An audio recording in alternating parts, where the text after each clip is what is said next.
Olá, boa tarde, sejam muito bem-vindos a mais uma edição, essa que já é a terceira do Prêmio de Inovação Judiciário Exponencial. E agora nós vamos para mais uma categoria, que é Inovação na Gestão, e a solução que a gente vai conhecer um pouco mais é a JE Digital, Portal Digital de Serviços. E o nosso papo vai ser com Rafael Fabiano Ravazolo, que é coordenador do Laboratório de Inovação do TRE do Rio Grande do Sul, a Ana Cristina Montenegro Moretti, que é a coordenadora do Comitê de Governança do Atendimento ao Eleitor do TRE do Rio Grande do Sul, e o Vinícius Eduardo Malta de Tola, que é chefe da seção de Planejamento e Apoio às Eleições do TRE do Rio Grande do Sul. Sejam muito bem-vindos, Rafael, Ana Cristina e Vinícius. Parabéns pelo Tribunal Regional Eleitoral do Rio Grande do Sul, parabéns por estar entre os finalistas, já que tivemos mais de 300 inscrições este ano, então já podem comemorar e estender os cumprimentos a todos os servidores, magistrados do TRE do Rio Grande do Sul. Muito Olá, obrigada. Tudo bom? Muito obrigado, muito obrigado. É um projeto que nos orgulha bastante, né? Um projeto que deu um volume grande de trabalho, uma série de mudanças de paradigma, mudanças em processos internos que historicamente eram repetitivos, que a gente pegou e quebrou certas lógicas aí, certos vícios do processo, então teve um impacto bastante grande para os cidadãos, para os eleitores aqui do estado do Rio Grande do Sul, né? Quiçá pode ser replicado para outros estados esse mesmo processo, e também acabou tendo um impacto muito grande internamente, né? Então foi esse volume de trabalho, essa tentativa de mudar o perfil de atendimento de um perfil tradicionalmente presencial para um perfil virtual, aumentou a demanda e a capacidade, né, de atendimento internamente, e acabou resultando em um maior número de atendimento da nossa história em termos de fechamento de cadastro, né, o que nos orgulha bastante. Eu agradeço pela indicação para participar da final. Estamos muito satisfeitos, muito felizes, e sobre o projeto gostaria de destacar assim, alguns pontos. Acho que os mais relevantes são a questão que essa capacidade de gerenciar a nossa demanda trouxe um aspecto social, de possibilidade das pessoas exercerem sua cidadania acessando o serviço da Justiça Eleitoral de uma forma nunca anteriormente tratada aqui, porque a gente partiu de um princípio de um acolhimento de todo mundo que chegou na Justiça Eleitoral no nosso portal da JE Digital, independente de sistema estar conexão com o TSE, estar no ar ou não estar no ar, ela entregou a sua demanda e nós tratamos essa demanda depois, dando um retorno para ela pessoalmente no seu endereço de contato, e-mail, telefone, qualquer que seja que ela tenha indicado. Isso trouxe um acesso aos serviços, uma elevação do acesso ao serviço, talvez por isso que a gente tenha esses números de aumento de atendimento em relação aos períodos anteriores tão amplo, porque na verdade o que acontecia antes era que muita demanda acabava sendo perdida, né? Porque as pessoas passavam, vinham aquelas filas gigantes e não desistiam do atendimento, né? Ou não tinham num ambiente como nós estávamos vivenciando de crise econômica, não tinham dinheiro para pegar uma condução para ir até um cartório eleitoral e ter o seu atendimento, seu acesso ao serviço. O JE Digital proporcionou isso, né? Então a gente teve um impacto, acho que social muito grande, né, Ravazolo? É isso aí. A Ana, nossa coordenadora do Comitê de Governança, aí teve um trabalho fundamental nessa ideia, né? Nesse contato. A Ana pode esclarecer outras coisas aí para nós também. Não, assim, é importante, acho que destacar que desde o início desse trabalho, a gente sempre teve dois focos, né? Primeiro, como levar ao cidadão uma melhoria da nossa prestação de serviços, como facilitar o acesso. A gente sempre teve o planejamento muito voltado à utilização de smartphones, porque a gente sabe que o brasileiro muitas vezes não tem acesso a um computador, mas ao smartphone é mais tranquilo. Então, a gente fez isso. E num segundo enfoque, que era a possibilidade de gestão desse aumento, porque a gente já imaginava que tivesse um aumento grande de demanda internamente, né? Como trabalhar e também criar romper com paradigmas internos nossos de organização de trabalho. Porque, para quem não conhece os serviços da Justiça Eleitoral, está sempre muito arraigado a zona eleitoral, a questão do eleitor. Então, o eleitor é meu, né, e eu dou tratamento para ele. Então, o espírito colaborativo, ele foi extremamente ressaltado com esse nosso projeto da plataforma, porque possibilitou que colegas fossem ajudados nas suas demandas. Então, como o Vini já falou diversas vezes para nós internamente, né? Então, a gente não levou equipes de trabalho para resolver um problema de demanda. Em si, a gente trouxe a demanda para as equipes de trabalho. Então, isso aí possibilitou uma capilaridade muito grande da distribuição e da gestão interna dos nossos processos de trabalho. Uhum. Permita que eu explique rapidamente como é que funciona o portal, para esclarecer. Claro. A ideia, o que é o portal, né? Então, é um portal unificado que fica no site do nosso TRE Rio Grande do Sul, que ali nós encontramos todos os serviços direcionados ao cidadão, ao eleitor, no mesmo portal. Muita gente vai falar, mas isso aí vários órgãos públicos têm, né? Sim, a ideia de um portal de atendimento vários têm, mas nós justamente escrevemos essa prática na parte de gestão, porque não é a tecnologia em si o diferencial, mas a forma que foi gerenciado o impacto dessa gestão para o cidadão, para o eleitor e para o público interno, né? O que acontecia antes? Nós temos o principal processo, os principais, né, processos de trabalho da Justiça Eleitoral são a prestação jurisdicional, ou seja, julgar processos, a eleição em si, que é organizar o processo eleitoral, né, que é o que a gente está no auge agora atualmente, e o cadastramento eleitoral. Toda a base para que ocorra a votação no Brasil, ela depende de um cadastro eleitoral. Para isso, os cidadãos têm que ir lá, todo brasileiro, com mais de 16 anos ele pode votar, a partir dos 18 anos ele é obrigado a votar.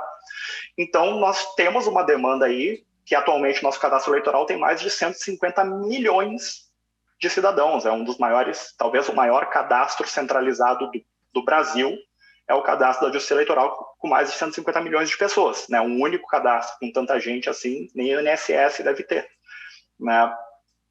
E o que acontece? A gente tem que fechar o cadastro um período antes da eleição, justamente para poder organizar a eleição. Esse fechamento de cadastro sempre foi, historicamente, um momento de estresse, com filas, com milhares de pessoas que deixaram para a última hora se deslocando pessoalmente até os cartórios eleitorais e centrais de atendimento para serem atendidos ali no último mês, na última semana, no último dia, né? Só para dar um exemplo de volume de atendimento, a capital, Porto Alegre, a gente tinha atendimento de 5.000 pessoas no único dia, no último dia de fechamento. A fila, ela literalmente dava a volta na quadra, tá? Não é uma força de expressão, ela literalmente dava a volta na quadra e se encontrava na frente da central de atendimento. O que acontecia? Como era o último dia, o Brasil todo cadastrando, caiu o sistema e aí tinha que parar, ninguém atendia durante ali 20 minutos, uma hora, né? Podia chegar mais de uma hora o sistema fora, e aquele estresse do pessoal brigando na fila, seja sol, seja chuva, era um estresse. E muitas vezes a gente ouvia como frase, né, padrão aqui, é que não tem o que fazer. A culpa é do brasileiro que deixa para a última hora, né? O Vinícius e a Ana concordam, né? A gente já ouviu essa frase várias vezes, e realmente, o brasileiro deixa para a última hora, mas nem por isso ele tem que ser punido. Nem por isso ele tem que ficar na chuva ou no sol. E esse paradigma de que vai ter fila, vai ter estresse, a gente conseguiu, com a virtualização do serviço e com o ajuste dos processos internos, pela primeira vez na história, não ter fila no fechamento de cadastro. Porque a maioria dos atendimentos foi virtual, né?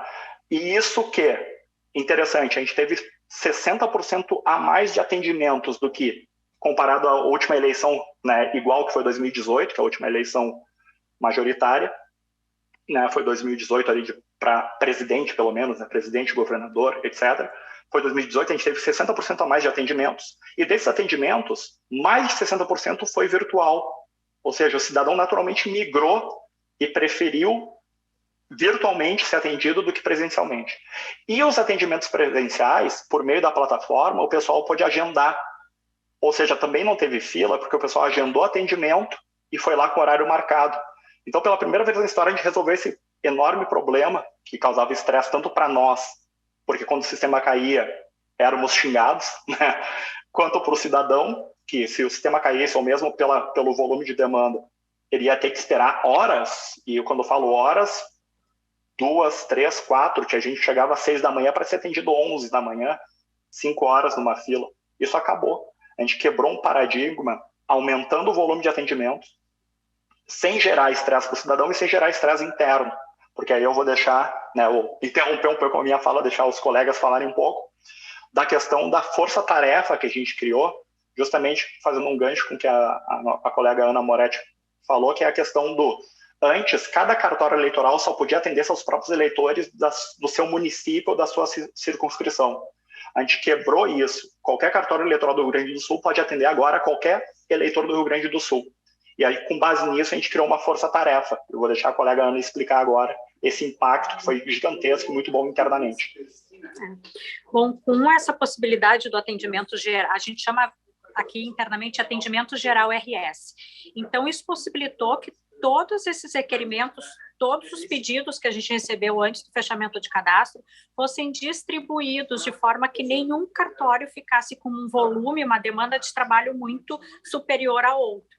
Com isso, nós reduzimos o tempo de entrega do título de eleitor, que é o produto, né, desse nosso serviço de atendimento, para o eleitor. Nós conseguimos encerrar a análise de todos os requerimentos uma semana antes do prazo previsto pelo TSE, né?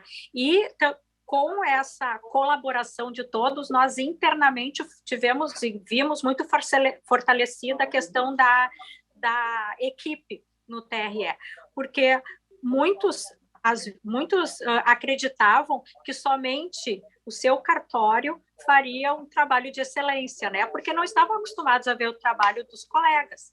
E essa colaboração, essa distribuição permitiu que sim, que fossem vistos o trabalho dos outros colegas.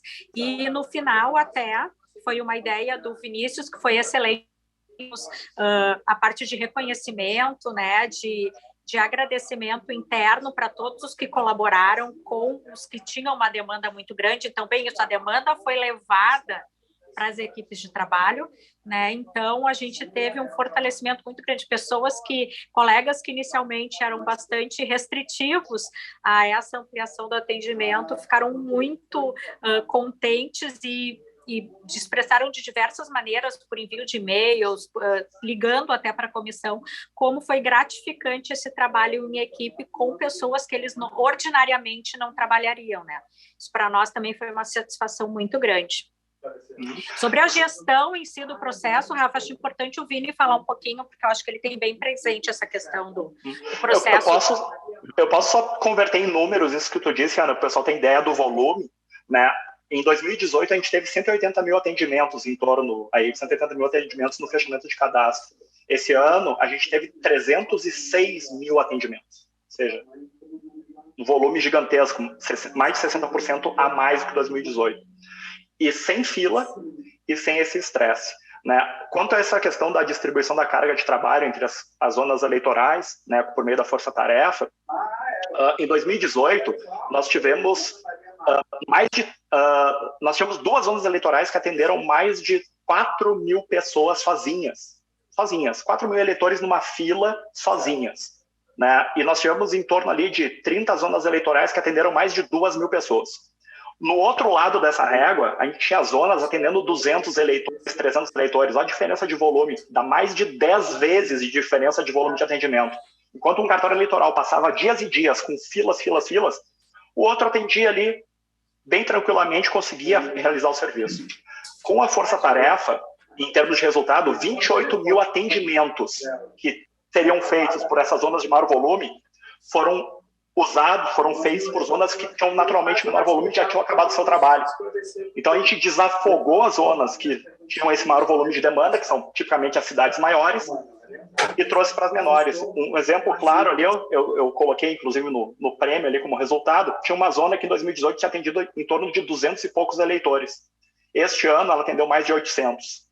A maioria de outras zonas eleitorais que estariam afogadas, sufocadas. Então a gente consegue converter tudo em resultado e a gente tem toda essa gestão. E o Vini pode falar um pouco do processo aí também. Não, eu acho que para concluir, porque eu acho que o nosso prazo deve estar encerrando, só para ressaltar ali para todo mundo a questão do impacto, para não dizer que não teve um impacto financeiro, além do impacto financeiro para a sociedade, como eu já mencionei anteriormente, também tivemos pela primeira vez, não tivemos a necessidade de realizar plantões em finais de semana, gerando um ônus financeiro para a administração pública, com horas extras essas questões, e horário extraordinário. Foi a primeira vez que a gente não teve esses plantões no final de semana, então, para tratar esses atendimentos, né? Então, a gente teve esse impacto financeiro do ponto de vista do orçamento público e também tivemos um impacto financeiro para a sociedade, porque as pessoas não precisaram se deslocar, né, gastar para acessar um serviço, né? Eu acho que esses aí são os pontos principais. Muito legal. Não, e também um último aspecto, se tu permite, a questão do plano de continuidade do negócio. Foi a primeira vez que a gente efetivamente, em termos de gestão de atendimento ao público, usou o plano de continuidade, uma coisa que a gente tinha feito cursos, na teoria a gente tinha estudado, mas que nunca tinha colocado em prática. A gente montou um plano de continuidade do negócio caso o sistema caísse. Qual era a continuidade do negócio antes quando o sistema caía? Era tu fechar a porta do cartório e pedir por favor para as pessoas que aguardassem. Agora não, a gente criou um plano e que, por coincidência, ele foi usado no primeiro dia de fechamento pesado, os sistemas todos caíram e nós tínhamos um plano de continuidade que a gente conseguiu continuar atendendo os cidadãos, mesmo com todos os sistemas derrubados, a gente conseguiu continuar atendendo e agendando. Então, isso foi maravilhoso, essa integração de gestão de riscos, plano de continuidade do negócio, resultados externos e internos, e é por isso que a gente resolveu inscrever a prática, porque ela teve um impacto tão grande na equipe, engajamento, colaboração, aceitação, quebra de paradigmas de atendimento histórico, que a gente achou a ideia tão boa. A gente já conversou já conversei com colegas de outros tribunais para apresentar a prática, o potencial de escalabilidade é enorme, e esse ajuste do processo, não um mero uso da tecnologia, mas a melhoria da gestão com a tecnologia gerando impacto para o nosso usuário final, que é quem precisa ter um bom atendimento. Muito obrigado, parabéns, Rafael, Ana Cristina, Vinícius. Tenho certeza que vai inspirar outros tribunais a seguirem esse caminho de inovação, essas soluções que às vezes nem são tão complexas de colocar em prática, mas que geram resultados incríveis, como vocês mostraram aqui. Então, sem dúvida nenhuma, o prêmio mais que merecido. Espero vocês no palco no dia 25 de outubro, em Brasília, e certamente vai ser uma referência aí para outros tribunais, e não só eleitorais, porque quando tu entra nessa parte de atendimento, tu pode usar os modelos, né, para compartilhar com outras instituições. Parabéns e até a próxima. Muito obrigado. Obrigada. Até uma próxima. Valeu. Tchau, tchau. Tchau.